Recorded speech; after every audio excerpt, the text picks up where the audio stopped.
Welcome to the Ask for the Skinny podcast with a guest. I'm proud to present Dr. Judy Morgan. Judy, welcome to the show. Thanks for the invitation. I'm happy to be here. Judy, I read so many nice things about you, and I would like you to tell us a little bit about yourself. What is your story, and uh, where do you find your inspirations, and how did you cross your midlife crisis, and how did you manage to avoid burnout? Well, I think this is a great topic. And I've been on quite a few podcasts recently, and different things pop up in each one that I'm kind of like, where did that come from? So I think that I'm going to be 67 very soon. And I think I've gone through midlife crisis multiple times. So I'm not sure if that's possible. I think I had an early one, a middle one, and I'm probably going to have another one at some point. But I graduated from veterinary school in 1984, and I went to, so in 1984 in America, everything's very traditional. You use medicine for everything. We don't talk, or at that point, you don't talk about things like acupuncture, chiropractic. Like, that's no. Here's your drugs, here's your prescription diets. This is what you get to do. And so I did that for the first 10 years. And about 5 years into practice, I was asked as a young graduate if I would go speak at the local college to the pre-veterinary students and basically give them a day in the life of a veterinarian and what it's like, trying to be the inspiration for the new students. So I ran around the clinic and I took a bunch of pictures and I had slides made and I gave like an hour presentation about a day in my life and what I did. And I was in small animal practice at the time. And when I finished the talk, the instructor came up to me and said, if you hate your job so much, why do you do it? And I was shocked. I was like, oh my gosh, did that come across as I hate this? Like, I just literally talked all these students out of becoming a veterinarian. And so I had to go home and think about that a lot. And what I realized is I really did hate my job. Like, I did not want to do this. It was not fulfilling. It wasn't what I thought it was going to be. And I was really unhappy.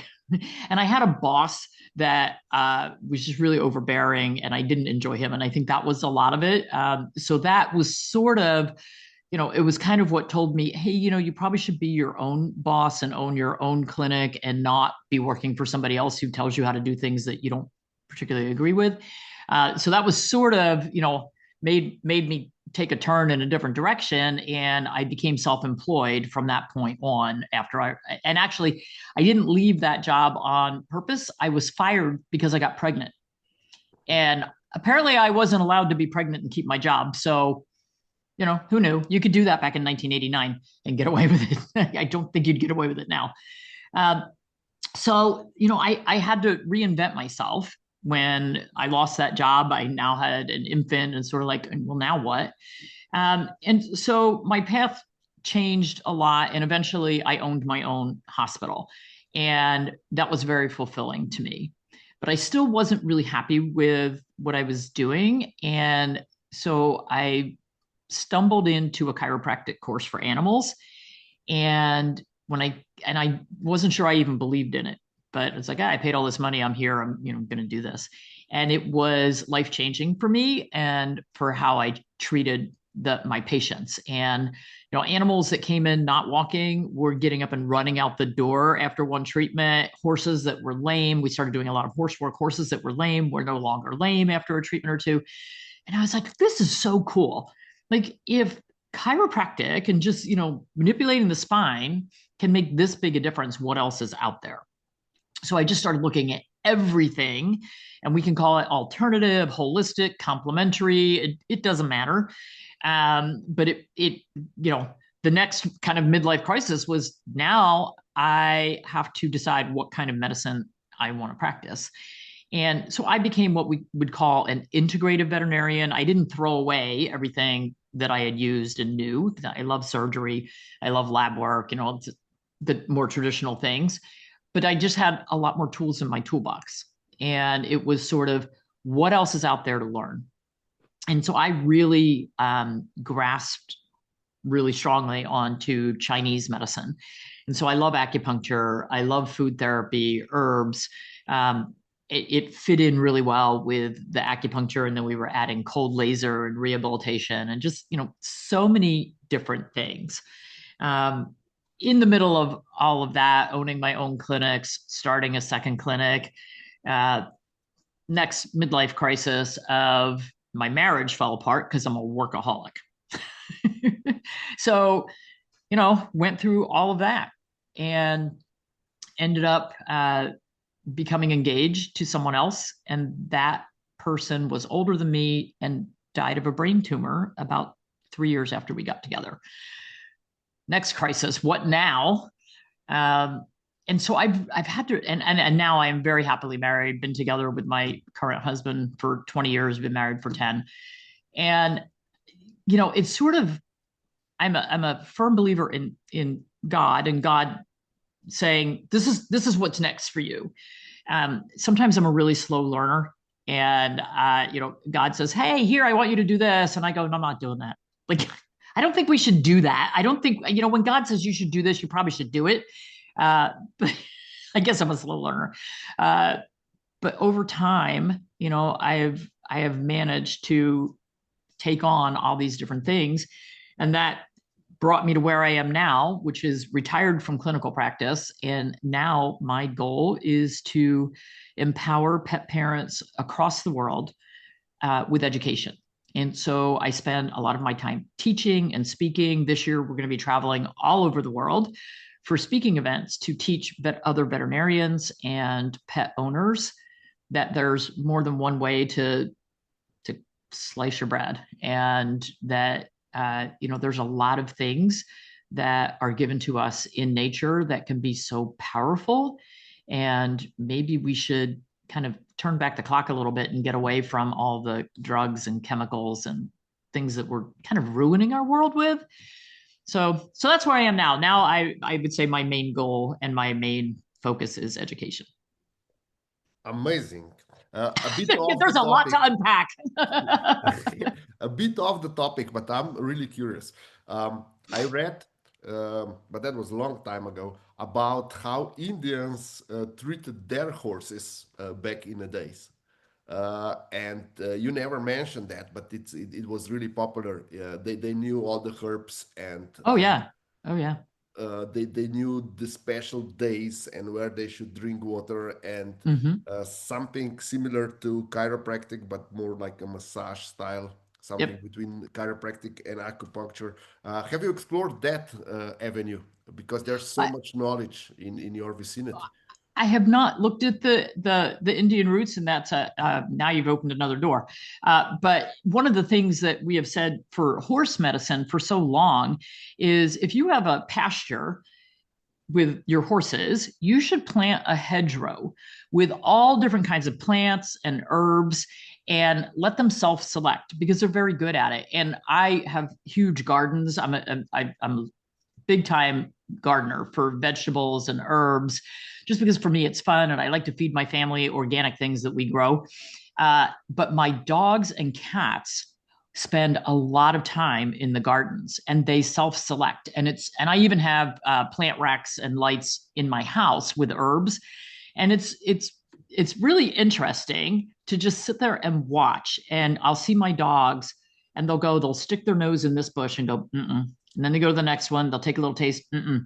And they work their way through until they find what it is that they need, and then they just chow down. I'm like, well, that's what you needed today. Okay. And and my cats do the same thing, and if we allow our animals to have access to different plants, like I had one dog.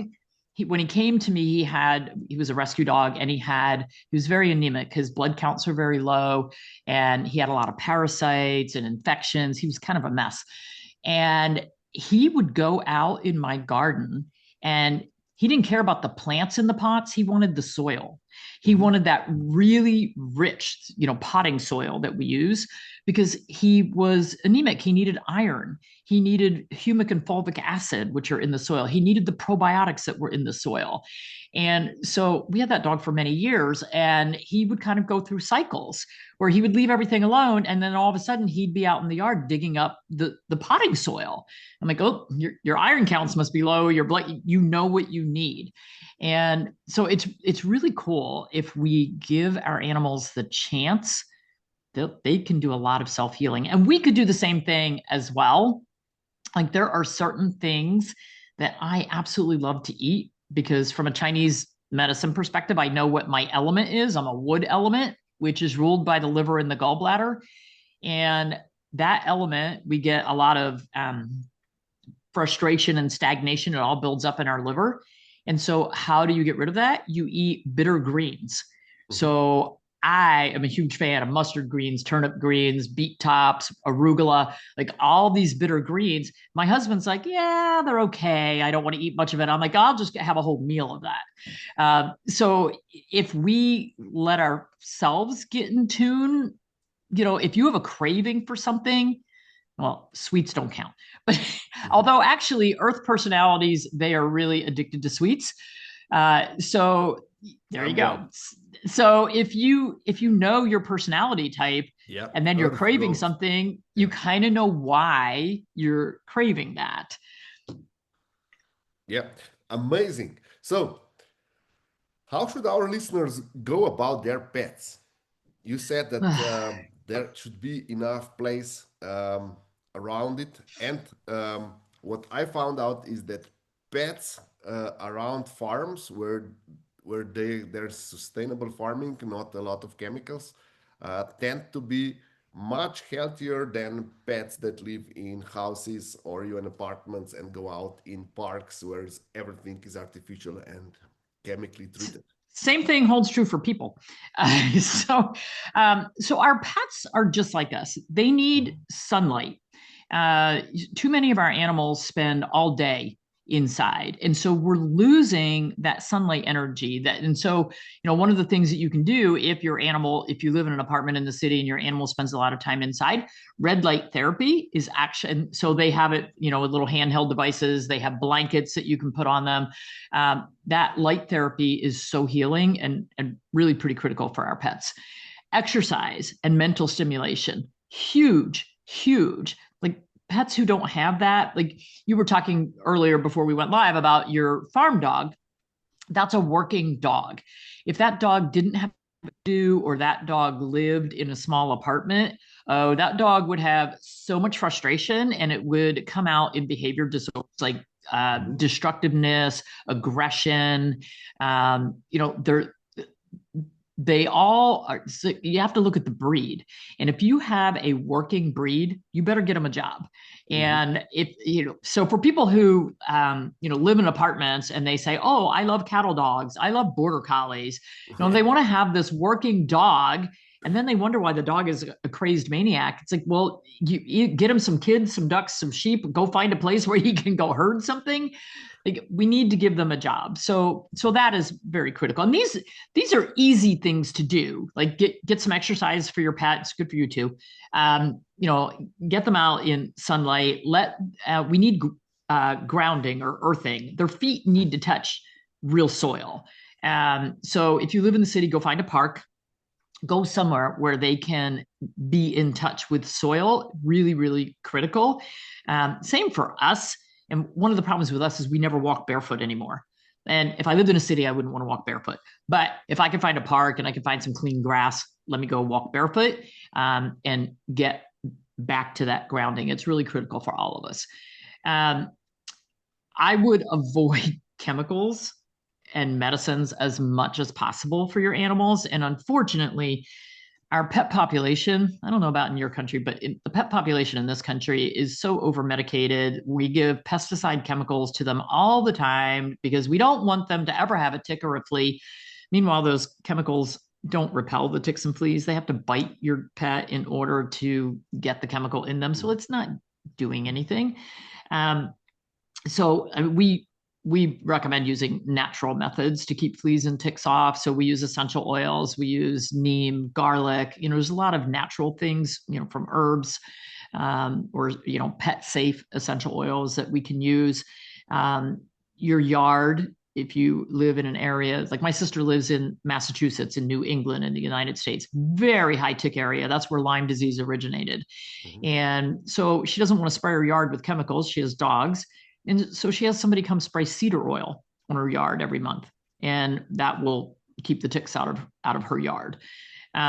So there's so many things that we can do from a natural standpoint and not have to resort to chemical pesticides and that sort of thing.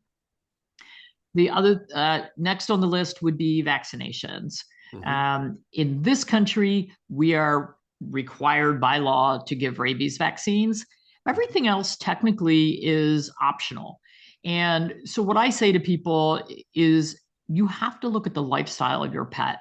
Like, if you walk in and your veterinarian says, oh, all dogs get, and then they give you a long list, Mhm. all cats get, and they give you a long list. The answer to that is no, I don't have all dogs. I have this dog, and this dog does this job, or this dog lives in my apartment, or this dog has to go to boarding or the groomer or to daycare. It's in a group situation with other dogs. What is your pet's lifestyle? Do you have a dog who lives on the farm and is outside all the time? Do you have a dog who lives in an apartment in a high rise? Very, very different lifestyles. And so you want to look at what do they need for their lifestyle and not just make it a one size fits all. Um, and then probably I should put this first, and I usually do. I don't know why I'm doing it backwards today. Food. Food is so critical. Food is the foundation of life. There's that old saying, "You are what you eat," and we need to eat the cleanest food possible. Mhm. And again, I don't know how bad it is in your country, but in this country, like the two biggest worldwide sellers of pet food are Mars, which is a candy company. Mhm. They sell all over the world, and Nestle Purina. They sell all over the world. So each of them sell about $33 billion worth of pet food a year. But it is ultra processed food. It's cooked at high heats. It's got synthetic vitamins and minerals added to it. The sourcing of the ingredients is not great. It's usually the leftovers from the human food industry. If it's not fit for human consumption, it'll go to pet food, which me personally, I would rather have my pets eating healthy food, which is that's why I have a farm. We originally got our first six chickens. We lived in town and we had a little bit of land. And I said, I'm going to get chickens. I think that they weren't allowed in our town, but I didn't ask. I just did it. But I wanted eggs for my dogs, not eggs for the family. I wanted eggs for my dogs that were clean and organic. And from that, now we have a big farm and we have dairy cows. So we eat all of our raw milk and we make our own cheese and butter. The dogs get to eat all of that. We raise chickens for the eggs and also for meat. We process our own chickens. And that's all organic. They're fed organic food. They're on land that's not treated with any chemicals. And then I raise all of our own vegetables. So the cleaner you can feed yourself and your pets, the better health you're going to get, the better longevity you're going to get. The ultra processed food, the dried kibbles in the bag, the canned foods, there are a couple of good ones out there, but they're not made by those companies. Um, the cleaner and better the food is that you can put into their bodies and your own body, just the better life. Your immune system will be healthier. You're not going to be as open to illnesses and things that are. I mean, when COVID came around, nobody in my family has ever gotten it. I mean, we have really strong immune systems, and that's because we're very judicious about getting vaccinated. We're very judicious about what food we put into our bodies. We're judicious about, like, I would never go on a cruise. Like right now there's this cruise ship floating around that has a bunch of people dying and sick, but you hear that all the time. And so to me, a cruise ship is a petri dish. Mhm. And I know a lot of people in later stages of life, it's like, oh, I'm going to spend my money and my time going on cruises because it's a smorgasbord buffet of food 24/7 and always something to do, and you can go to beautiful places. But it's like recirculated air. You're breathing everybody else's whatever's coming out of their mouth, Yeah. and like every surface that you touch has been touched by 3,000 people. And I'm not a germaphobe. Like that's not a problem because I know my immune system's good. But I'm sort of like, why would I put myself in that petri dish? I don't need to. Okay. There's another thing I would like to ask you. There are a Sure. lot of research on how uh, pets improve our health and mental health. Yes. Have you ever dived into that? Yes. So we have great studies, Mhm. especially for us folks who are aging. So my 89-year-old mother lives with us. She grew up on a farm, and then all of her adult life was not on a farm. And my dad passed away in 2020. And so I said to my mom, hey, we're moving and we're, going south because my daughter lives down here, and we're buying a farm. And she was like, oh, that'll be so great. And so my mom is 89, and her favorite hobby is reading. And I take her to the library about every 2 weeks, and she literally will read a novel in a day and a half. So I have to go get her 20 books every couple of weeks. And I mean, she just flies through them.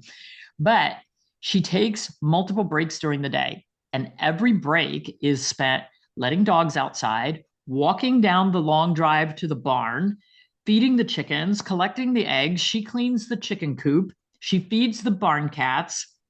And it keeps her so healthy and in good shape because she's very active and very mobile. So, 2 years ago, as a family vacation, my husband and I took my mother and we drove across the United States. And we went out west because we wanted to go to all the canyons. We wanted to go to the Grand Canyon, and there's like 7 different ones. And so my mom was a great trooper. And so she was 87 at the time. And we went and hiked up and down all around all these canyons. On the seventh and last canyon, she tripped on a sidewalk. A little half-inch lip. She was reading a sign, not looking where she's going, tripped on the sidewalk, went down, shattered her shoulder and her hip. So she had to be put on a helicopter, flown from Arizona to Colorado to a trauma center, and had to have surgery on both. And the fights with the insurance company, I don't know how it is in your country, but here it's terrible. And so she and I got stuck in Colorado at this hospital for over a month because they said, well, she can't even get on a plane to fly home. We have to make sure that she's not going to have blood clots and all, these problems.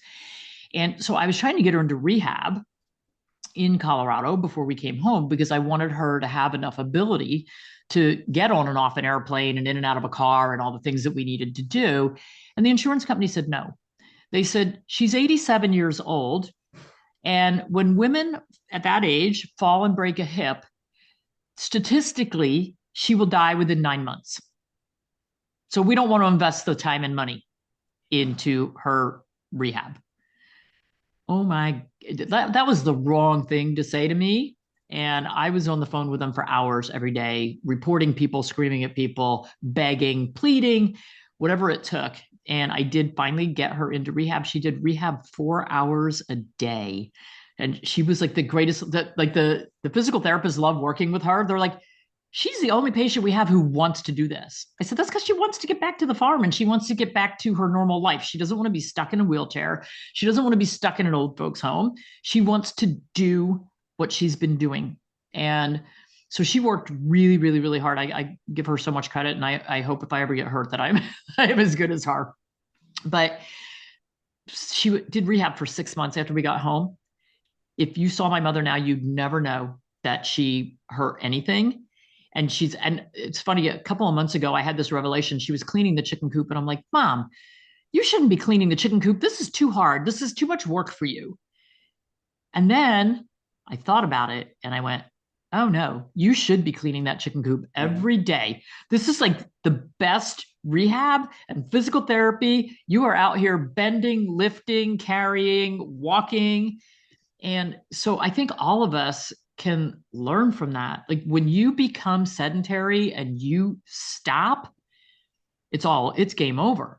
And so if you have a dog, it's one of the best things, even if you have to go in assisted living, if they will let you bring a small dog, if you have a dog that you love, take it with you because it gives you a reason to get out of bed and get dressed and go walk that dog. every day. You have to feed the dog. I had a client who was 85 and she lived alone, took care of herself, and her son had already passed. And so her grandson was kind of who she relied on for that she didn't drive. And she had a cat and it died. She came in, it was had cancer, and the cat died. And as we were, taking care of the cat that had passed, I thought, oh, this woman lives alone. She can't. This cat was her whole reason to get up and do things and have somebody to take care of. And so we had a clinic cat who looked a lot like her cat. And I looked at her and I said, Mrs. Cassidy, I don't think you should go home alone. I'm really worried about you being alone. And I said, I would like you to take our clinic cat. His name was UV. I said, I want you to take UV home with you. And I said, I know like your cat just died, and this is being very forward to say, I want you to have another cat right away. And she said, oh no, I need time to grieve my cat. But that's very nice of you to offer. And so she left. She got out the front door. She got to the parking lot. She turned around and came back in and she said, can I take UV home with me? And I said, you betcha. So we supplied his food and his kitty litter stuff. And she had him for 10 years. And at one point, she fell because she kept his litter box in the basement. And so at 95, she's going up and down the basement stairs to take care of the cat. And she fell. And so she had to go into rehab. And so we would take UV to the rehab center a couple times a week and just let him sit in bed with her. And we would sit there and read or, talk to her. And UV helped her recover because she said, well, I want to go home and I want to be able to live with UV all the time. And that was her reason to get out of rehab, was because she wanted to spend 100% of her time with the cat, not a couple times a week. And so, they're so important to us. They help keep our blood pressure stable. They give us a reason to get up and do things. There are days when my 4 dogs and my 9 cats make me a little nuts. And then, and then I have to turn around and say, oh, wait a minute, you're just being normal dogs and you're being normal cats. And like my cats love to hang out in my garden. I'm like, you're laying on the plants. You're breaking up. Stop it. But you know what? We don't have any birds eating the fruit off of our plants because the cats are sitting right there. So, I can be thankful for them instead of saying, get off my plants. And so, I think that, especially after our kids leave the house, who else are you going to take care of? Like, we're nurturers. We've been parents for 20 years, taking care of our kids, and they're not there anymore. Well, now what? Mm-hmm. Get a dog. Yeah, I think it's important. And cats are great, but dogs are also great because they will push you to go for a walk. Yeah. Yeah. But, if you're someone who can't, if you've got a disability or you're, sort of housebound, a cat can be a great addition. My mother's best friend, they've been best friends since they were like 15. And she lives alone and she's had some issues, but she has a cat. And so, and she had to rearrange things. Like she couldn't bend over to put the cat food on the floor. So she had to feed the cat on the dining room table. She said, I hate feeding the cat on the dining room table. I'm like, I get it, but it allows you to keep the cat, and the cat is your best company. So why wouldn't you make that modification? It's fine. Yeah, that's amazing. So before we wrap up, what's your number one advice? How should we use our cats to get out of the midlife crisis? How do we use our pets to get out of the midlife crisis? Well, if you're struggling emotionally with midlife crisis, mentally, whatever that, I mean, like I said, I've been through a few. Your pets are 100% emotionally bonded to you. They're the best listener you will ever find. And if you're crying, your dog is going to come over and lick the tears off your face. Your dog is going to do something goofy to make you smile. So is your cat. They are so empathetic, and they take on a lot of our emotions. So like we had a dog with cancer and I knew she wasn't going to last very long, I never cried in front of that dog.